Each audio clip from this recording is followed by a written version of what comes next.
Today I'm having a guest with Danny Manu, who is an entrepreneur in the world of tech and audio. He was brought to my attention by one of my team at Gas Music who met you, heard what you're doing, and was very excited and just booked Danny onto the show straight away. And so, first off, let's establish what it is you're doing, because we've got a product here. It's the first time I've ever had like an endorsement or a product. I'm not being endorsed, don't worry. We just got it from Paul next door. But we've got this. This is the Mymanu Click S, and as far as I can tell, certainly as far as the packaging says, this is a auto language translation earbuds. Is that right? Absolutely, yes. Okay, with the help of our translation engine. Yeah, there's a lot to talk about there, Danny. And so let's start from the beginning, and we'll get towards this product. So just first of all, in abstract, what is this, and how long have you been working towards it? The first one we developed was called Click Plus. And at that time, which was about 10 years ago, I would say we broke a lot of technological barriers to make that product possible, because there wasn't any true wireless earbud in the market at that time. And so this is before AirPods were ubiquitous? Before all that. And it was a crazy journey, because I remember I went to Vegas. I was really starting up with my prototype, in a box. I was in Las Vegas trying to showcase it at CES. And Rory from the BBC saw me, and I was the only startup coming from the UK. And he said, hang on a minute, you're coming from the UK? And I said, yeah. And he said, what have you got? I said, I've got this. And I was trying to explain to him what it does and why we are, developing such a product. And he was really interested about that product. And that gave us, I would say, the platform to enable me to actually, speak out and also showcase what we've been building. A cool product. Use it for we can use it for listening to your music, gym, fitness, all that kind of stuff. But on top of that, if you are traveling and you're to meet people, you should be able to communicate with them without any language barrier. Hence, starting the whole Click product ecosystem. Yeah, that is really it's very topical, and it's something that's been on my mind a lot for the last couple of weeks. Because 2 weeks ago, I spent 6 days going across Europe by rail, and went to Amsterdam, Hamburg, Copenhagen, and then Sweden. Which means that although everyone on the European continent all basically speak fantastic English, I was going through 4 different languages in 1 week, and I was thinking, as soon as someone developed the solution for live translation real time in your ears, they are going to storm the market, because I would imagine it would be a really desirable product to have. And so that's what the Click S promises, right? It can hear and then translate real time. So the Click S work with our translation application, which is called Mymanu. So a lot of the processing is done on the application, but the main focus, or I would say benefit of this product, is we actually develop it for your everyday traveler, music enthusiast as well. So if you are into music, you like fitness, but you also travel, then you've got one product that ticks all the box, right? If that makes sense. Yes. So a perfect example will be, like you did mention, I'm sure you use earbud every day, for I use Beats by Dre, for commutes and all that kind of stuff, right? But let's say, if you're traveling, the same product you've got can also give you a different USP, give you a different experience without, spending any extra money. And that's where Click come in. So it does everything else. But on top of that, you've got a translation. Right. So if you're to meet someone who doesn't speak it, you tap the earbud and you speak. It plays out from your phone so that the person can hear you, because the person hasn't got any earbud. So that was your way of getting past the, one obvious question, if I was like a potential investor, would be, yes, okay, someone can speak into my earbuds and it will translate for me. How do you talk back to them? So it sounds like what you're saying is that you press a button on it, you talk, and then it will say what you're saying out of the app. Exactly. Brilliant. Yeah, so that the person can hear you. And as the person speaks, it will pick up and the translation will be in your ear. So that's one way of how it works. But we also added extra benefit on the application to actually enable you to actually chat to people in different locations. And we've seen a lot of businesses using it at the moment. So the application on its own enable you to actually speak to, let's say, if you've got business partners in Japan or in China, Imagine you sending them a message and everything you send, they receive it in their own language and vice versa. And you can have a group, you can actually create a group of people from all over the world. And every message that anyone will post on the group or even a voice note, you can play it back and you'll play it back in your own language without being with the person face to face. Right. And we've seen a lot of companies using that, especially during the pandemic, because a lot of people that deal with China or Japan were not able to travel. Yep. Suppliers and people selling, I don't know, fashion product, beauty product. Normally they go to China to have a look, visit the factory and all that kind of stuff, but they were not able to do that. But we actually saw a huge uptake on our application because people were using it to create private groups and using it for one-to-one conversation. So instant messaging. They can just send a message to their partner, business partner, hey guys, I want you to change the color. They receive it in their own language. They don't have to hire a translator or anything like that. Instantly job. So I'm imagining you're in China. We've both got the app. Yep. So we're in a private message stream, like our own little thread. Correct. I talk and it translates it to whatever you are speaking. Yeah. And it comes out as a text or does it come out as speech? Both. So you have, and you can also message as well. So rather than you speaking, you can actually send a message, a note, or voice memo. And when I play it back, it will play back in my own language. Okay. To everyone in the group as well. So if you have, 50 people in the group speaking different languages, it will translate to everyone. To all of them? All of them. In their own individual languages, yeah. So are you trying to get in front of the United Nations to make all of their translators redundant? No, not redundant. I mean, I've had, trust me, I've had so many emails on LinkedIn saying, oh, you're trying to take our job, Danny. Yeah, we were just having this conversation, me and Chris, my videographer, before this. Yeah, it's the march of AI. But go on, yeah. But that's not the point. We are actually trying to, create a world where, they will actually get more job. Because, as long as, even though we are using artificial intelligence and machine learning and all that kind of stuff to train our engine, we still need the human side of it. Because language is crazy. We come up with words every single day. Yeah.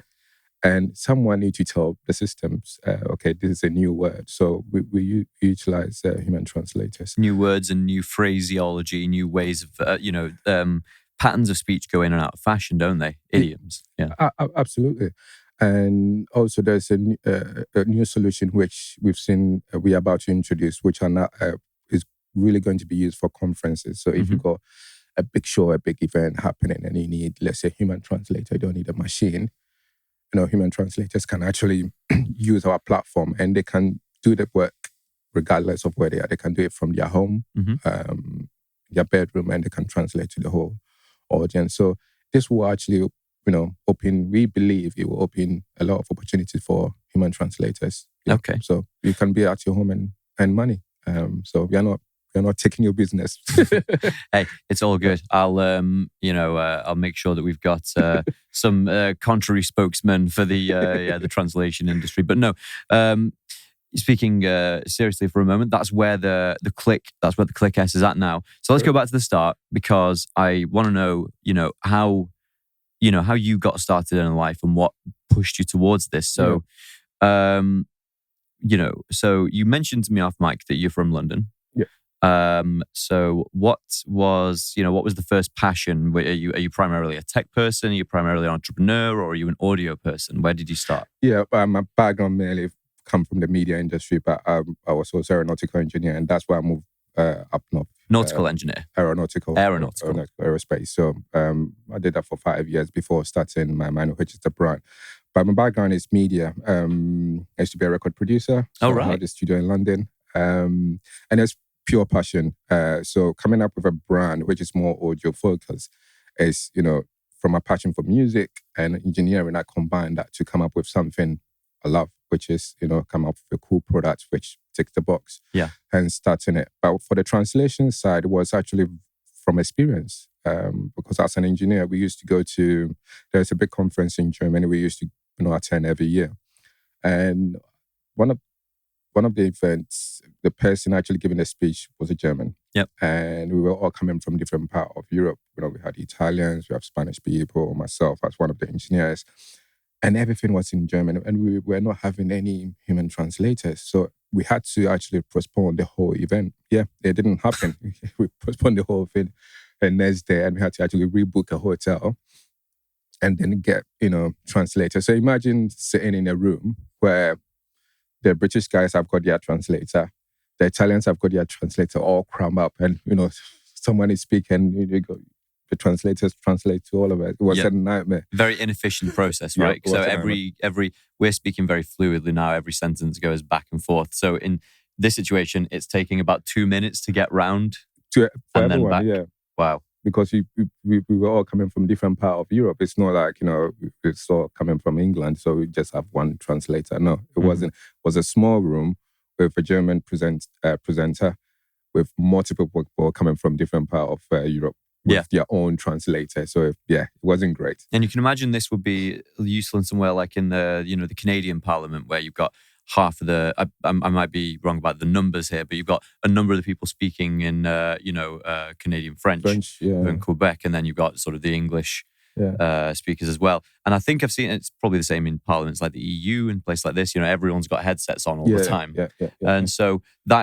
You were in a micro version of that where you discovered that there's like a need a solution. We need something that, in a situation like this, maybe we can rely on technology. And, technology is now advanced now. There's so many things happening, especially I think artificial intelligence will really, change the world or change the way we do things in the coming years, and, machine learning as well. So with all this cool innovation, I thought, hang on a minute, there's something we could do here, to, in situations like this, use technology rather than, increasing cost and, closing the whole show and, redoing it. And that's where I started thinking about translation, learning into it. And I realized, wow, there was a huge problem from all sectors, from medical, government, lawyers. I mean, it was crazy. The sort of emails I was getting from doctors, from governmental bodies that I cannot mention the name, military, policing, schools. It was like, oh, we are all having the same problem. I was like, wow, that's crazy. So I decided to put a team together. I said, okay, we will try and solve this problem. And I know, when you are coming up with products, I wasn't expecting to make everyone happy, to solve every problem, but at least solve the problem for a percentage of people. So if I'm able to do that, then 100%, I know that I'm, the right direction, and we started doing that. So let's talk about that moment when you go from being in gainful employment to being an entrepreneur and trying to lead your own team. Because growing up, I always feel like the significant inflection points, no one actually tells you how you're supposed to do.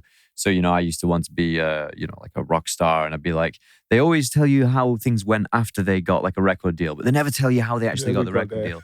So we're talking about going from, working for someone to being an entrepreneur and setting up your own business.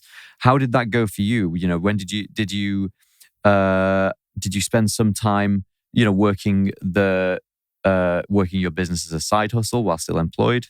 Yeah, I was a hustler. Let's put it that way. Yeah. I had multiple stuff going on. I was working full time in the aerospace industry. I was doing a bit of music on the side because I wasn't in London, so I was not doing my normal music producing. But I had a little home studio set up. Yeah. So I had to get projects sent to me, and I had to do that on weekends. But trust me, to actually build a hardware, I'm talking about hardware which has never been done before. Yep. At that time, we were, I would say, True Wireless here, but we started it, and there was another company in Germany and one in Sweden. So there was only 3 startups that started that whole True Wireless earbud trend. And it was challenging because it's not like, okay, this is what we want to do. Similar product is already there, so the components are there. You just pick the component, you come up with a different design, you add a bit of features, a bit of maybe USP, and then you box it up and you sell it. No, it wasn't like that. This is a product where there are not components to actually make it. So to actually make that product, you need to invent the components or find the partners to come up with that microchips component to actually make the product possible. And I'm a startup, a one-man band. So I learned a lot. So you can't sink like $1 million into R&D. No, it's not like a big company, 100 million, this is what we're going to build, let's go for it. No, this is a guy from Manchester, strong passion, and this is what I want to do. and I'm saving all my salary. I'm putting everything in it. I'm doing it until I see the end goal. So my mindset was there. And I think that really helped me because without the mindset, without having that mindset, this is the goal, this is the objective, this is what I'm going to do, I think I would have given up because there was a lot of challenges in the way, designing a product that would fit in your ear. And I remember one funny I remember Venture Fest in Manchester. I think it was the first or the second Venture Fest those days. And I was part of, I was a third place or runner-up. And on stage, I said, this is what I'm going to do. This is going to be a, world first true wireless earbud. And some of them were laughing. They said, how are you going to do that? Because there's no chipset that will enable you to actually do this, all the latency and all that kind of stuff. But we were using a different complete technology, which was quite impressive. When people discovered that's what we were doing, that's how we were doing it. And, I met so many engineers, developers, people that experienced in electronic field. And I would say a lot of the challenge were around components because there isn't anything that you can actually use to achieve it. So before we can actually achieve this, we need to build those perfect. And I was determined to do that. And I had some support as well from most of the big, I would say, component manufacturers. Some of them were really supportive. They know exactly what I'm talking about. And, looking at how things were going, they knew that people were looking for something new because, all we had was the cable and nothing else. So there should be some level of innovation and they were willing to support me to do that. So, yeah. So you had a vision for something and did you immediately know, or did you find out as you started exploring it that the technical challenge was that the components actually weren't available to make it? You run into a brick wall like that. How do you move on from there? Yeah, it wasn't just that. Also finding the right people, team members, people that you can rely on. Because as an engineer, it's not that I'm going to build a whole thing 100%. Yeah, there are certain things that you need expertise to do that. And it was my first time going into the consumer audio electronics because I was doing a lot of stuff in the aerospace, which is a different ball game when you're talking about inventing product or manufacturing.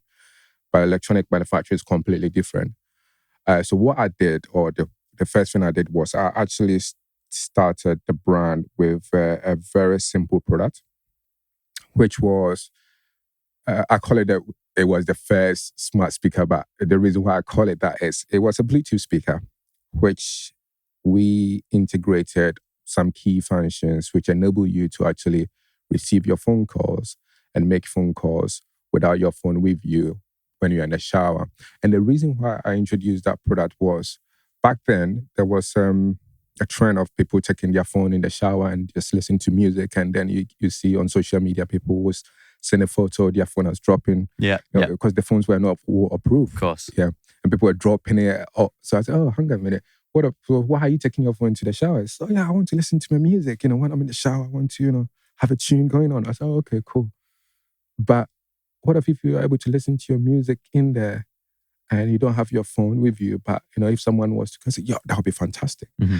And a lot of people, I interviewed a lot of people and people were up for it. So I decided to bring that product. It was very easy to do, very easy tech. The components were already there. So, okay, this is what I'm going to do. I'm going to use this as a test bed to get a better understanding of the industry, the electronics industry. So that was like your way of breaking yourself into consumer electronics was this Bluetooth speaker. Exactly. Right. So I put that one out there. And that was also, I used that as a learning, to sort of educate myself in terms of, this is the electronics industry. This is the manufacturers that produce this. This is how you do it. This is how you take a product from prototype stage, your ideation prototype to MVP or whatever you call it to test the market and then actually get it certified so that you can actually sell it to people for people to use. This is the process. So that was what I used because Click was a very complex product.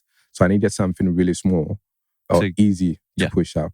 And that did really well because when I introduced it, I had a contract with B&Q, which was funny because they actually bought one of the products. I didn't know about it because, again, it was only just me.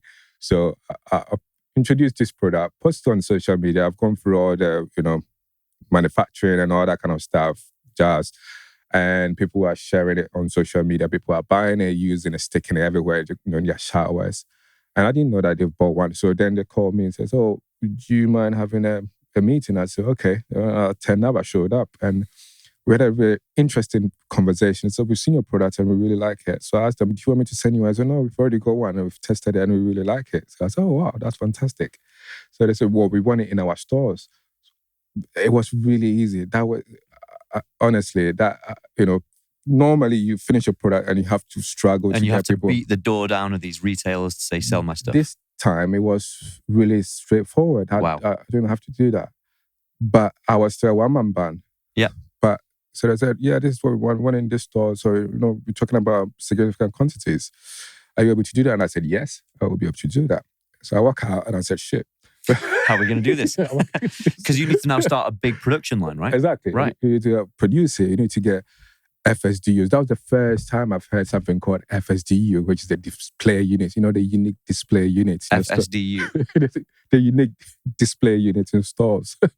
When you go to supermarket, you got this. So you say we need to have a FSDU. You need to be designed. You need to have this specification. So they're telling you all this terminology you've never heard. Yeah. That was like retail route. Yes. Right. I've never done anything like it. It's first time of developing a consumer electronics product. First time of actually distributing the product in the retail, customer support, all that kind of stuff. What you need to have in place.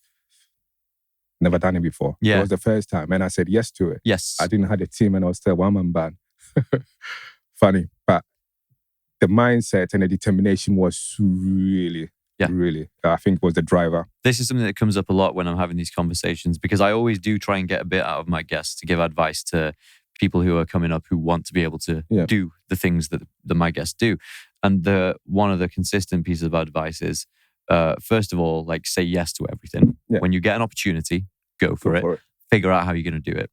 The mindset you talked about, it sounds as if you're saying, strap in when you're starting something new and you're inexperienced and there's going to be a lot of work, because that's the reality. There's going to be a lot of work. You're going to have to cut back on some things. You're going to have to go through these difficult challenges that you've never encountered.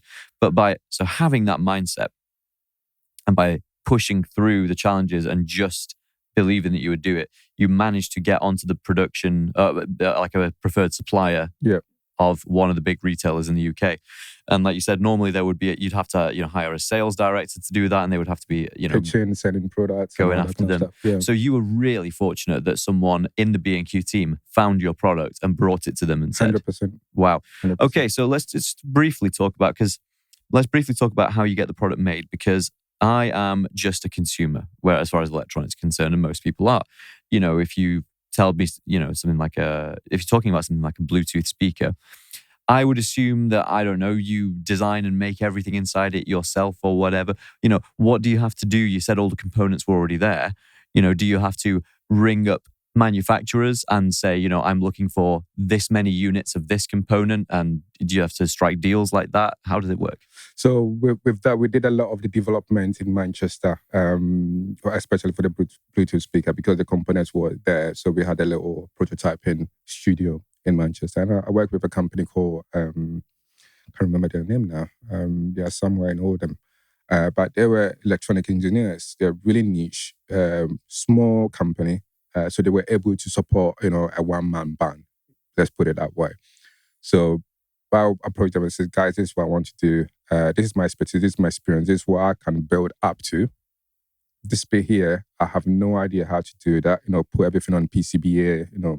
I don't know how many layers of PCBAs we need to have and all that kind of stuff." And they jumped in and they helped me create that initial prototype. Right. So you found experienced guys who were willing to help you out make the prototype. Exactly. Right. Exactly. So we were able to identify the key components that we think, these are cost effective. We will be able to buy it from the shelf and, bring it together and create a product.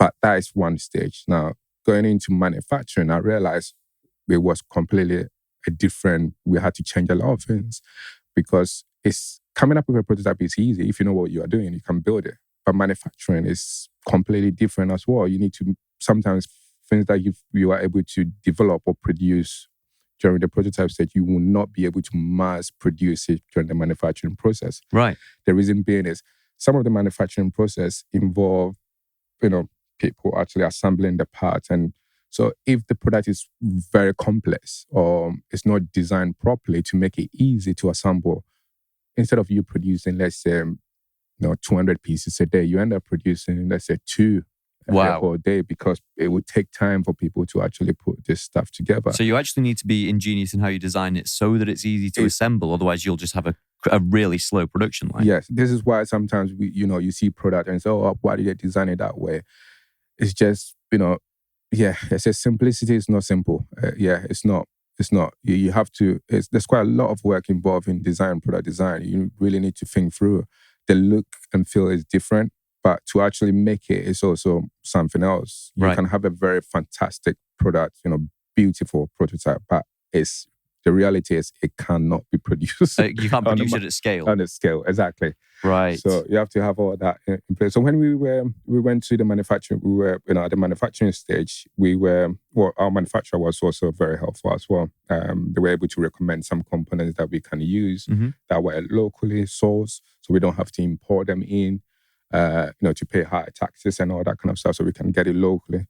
And also it's accessible. So let's say if we need to, ramp up production, they can get hold of the part rather than waiting 2 months or 3 months for shipping and all that kind of stuff. Right, this is interesting because last year, 2021, supply chains slowed. Yeah.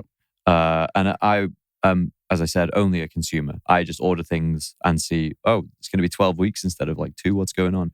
Did you run into all those problems last year with supply chains? We did with ClickS, because ClickS was going into manufacturing. So it was crazy because when we were about to kick off the production, China shut because we produced from China. We do all the development in Manchester, but we do the manufacturing in China. Yep.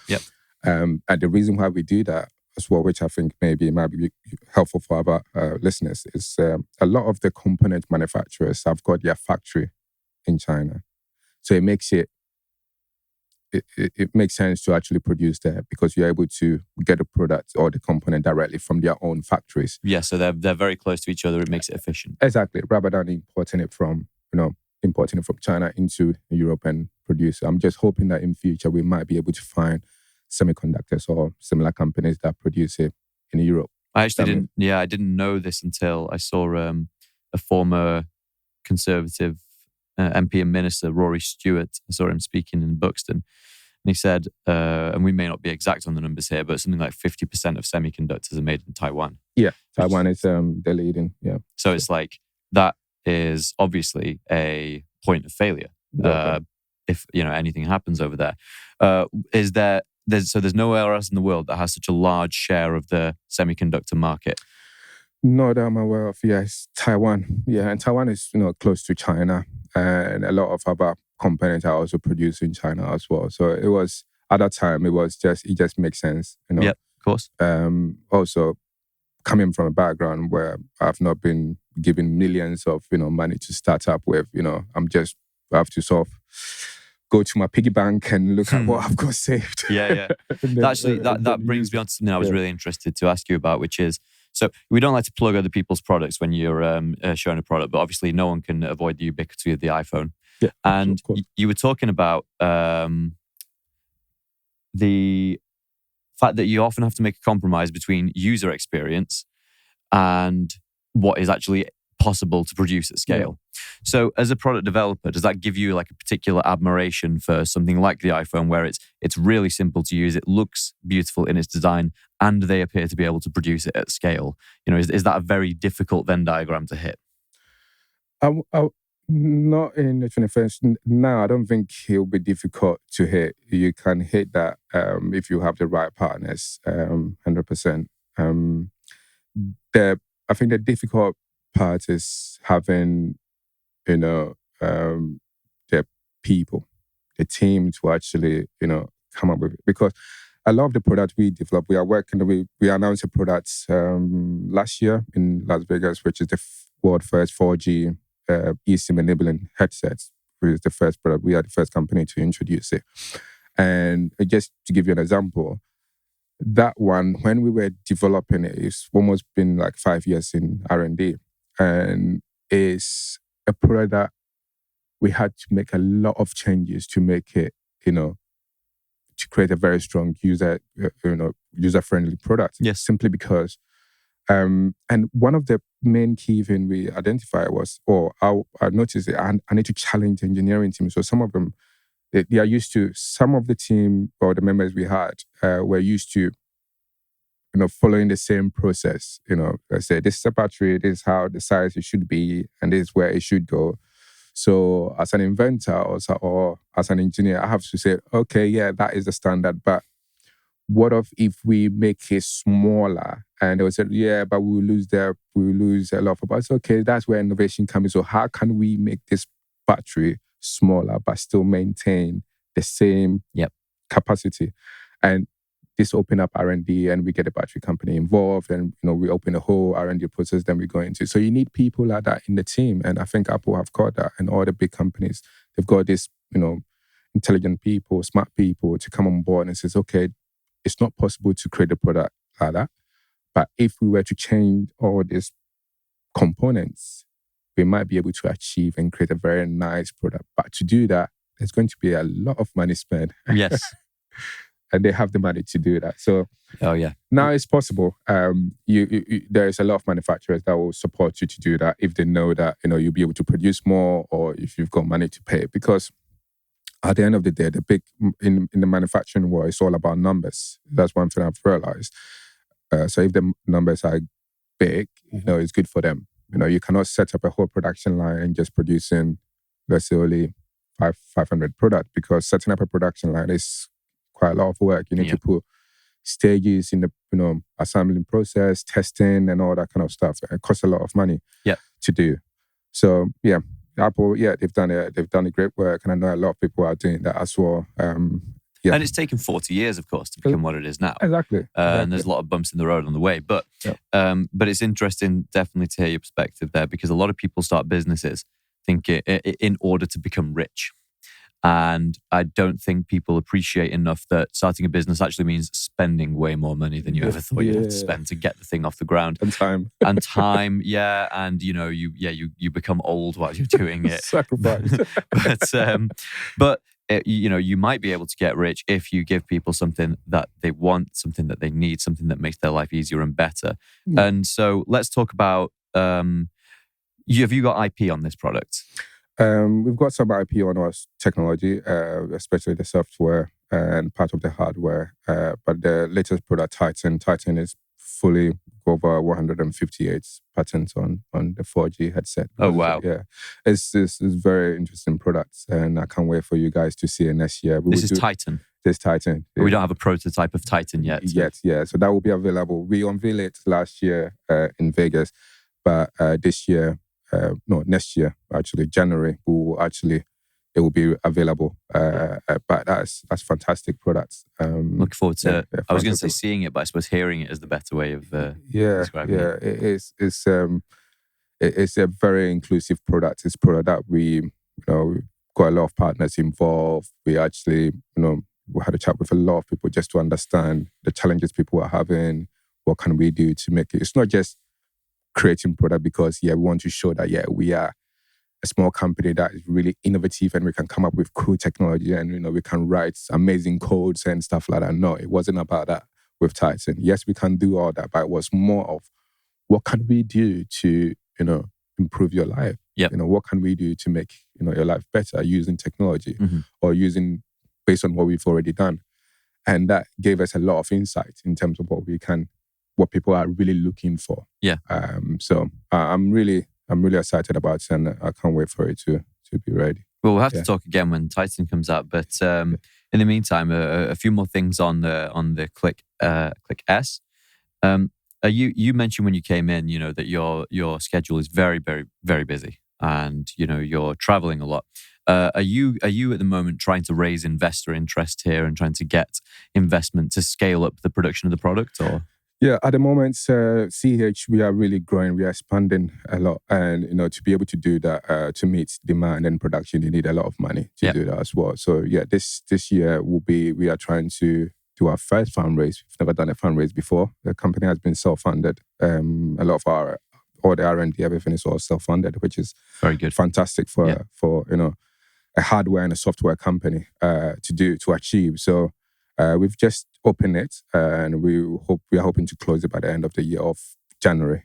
First investment round to enable us to scale up the team and also launch in multiple markets. Okay, so when you say launching multiple markets, maybe you can't say it on the record, but do you have any? Can you tell me any of your specific ambitions for what you want to do when you raise money? Yes, so we want to really expand the team. That's 100% for sure. How many people have you got at the moment? So engineering team, we are about 30 engineering team, but we want to increase it because of Titan as well. Because Titan is a very complex product, and you need the team behind it to make sure that we are always there for the customer. Yeah. So we really want to put that in place, and also set up some support system in support team in different locations. Customer support, right? Yeah, customer support, and a bit of production as well, manufacturing. So I think, like I did mention before, with the manufacturers, it's all about numbers. And one thing I've realized from doing this multiple times is, if you're able to buy more components in advance, you're able to save money. And by doing so, you're able to reduce the actual product cost for the people. And that's what we really want to do. We want to, make it more accessible. Yeah, make it more accessible, not, too expensive, But to do that, there's a few things I think we will be able to put in place to make that happen. One of it being, having a huge production run rather than running 5,000 or 500 pieces. Yeah, how many units would you want to be shipping? If we can do, give or take it, since it's going to be a first product, if we are able to do 100K 2023, that would be fantastic. That would really be good. Yeah, that would be fantastic. So long-term kind of blue sky ambitions, and this is just how I think. So it might not be reflective of everyone's ambitions in product development. But do you have dreams of partnering with or being a supplier for any big tech, like Google, like Microsoft, anyone like that? Funny you say that. I've got I can't mention their names, but I've got quite a strong relationship with some of the names you've mentioned already. But there are some key partners that have supported us. I'm talking about super, super big companies that have supported us since we started developing Titan. That they are like, how should I put it? When you've got someone who is already out there, like it's so big that you are scared of, but then the person's actually like what you are doing and want to help you, create that kind of empire. We've got a few of those people. We've got 3 big ones like that are supporting us. So the hope is when we launch, it's not just Titan coming up next year. We've got quite some cool products coming, which will complete our ecosystem. They will help us to scale up. That's the dream to use, what they've done, their experience, learn from them as well, and eventually maybe be part of them if what we are trying to solve. If the dream is the same, there's a if there's a mutual vision. Exactly. Yeah, because we really want to connect people. Like you did mention, I travel a lot, yes. And from traveling, I've trust me, I've learned a lot. Yeah. I've learned a lot. There's certain things you think about people, but when you actually go there and see it, okay, this is why it was done this way. I've got different story, when I'm back home. And it's beautiful. It's interesting. I normally look at people and say, wow, that's interesting.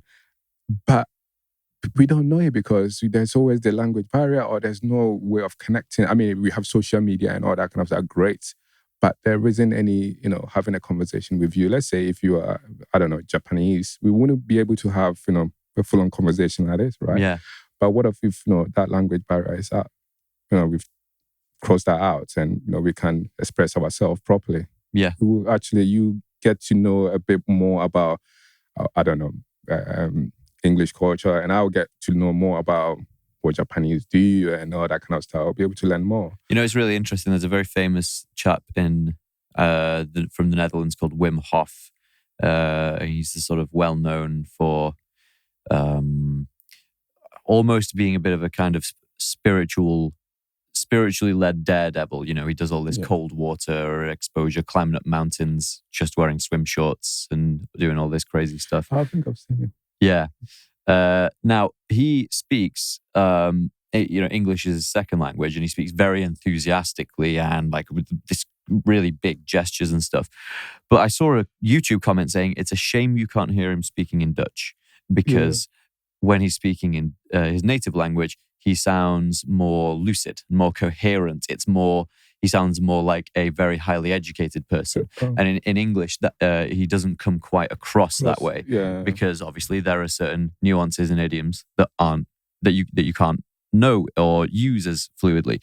So perhaps you're absolutely right. The Click S could help with that. Hey, who knows? Maybe we'll be able to do a Having a Gas episode here in the future where we can have a guest in a complete foreign language and we can make it work. Absolutely. Yeah. Fantastic. So I've got one more question before we close this thing off, because off mic before you mentioned that you had some interaction or some support from Hugh Jackman. Oh yeah, that was our first, when we first launched our products. That's Click Plus, and he was actually doing it, promoting. I don't know if you've seen The Greatest Showman. Have you seen The Greatest Showman? I'm very familiar with it, but it's I've not seen it all the way through. He was promoting it across Europe, and it was in Spain. And the TV show, they've got I think part of the programming, there's a section or a bit where they showcase the latest technology or what is upcoming. Yeah. And my product was there. So he used it for the interview, and it was fantastic. And he invited us there. We were there and we had a decent conversation with him. Yeah, nice man. Very good. I was really impressed. I think he was the first celebrity to use my products. There you go. So that's a landmark moment. Many more to follow. Absolutely. So this has been really good. Danny Manu, he is the CEO and founder of Mymanu. Is that the business? Correct. That's the brand. The business is CEH Technologies. Right. Nice.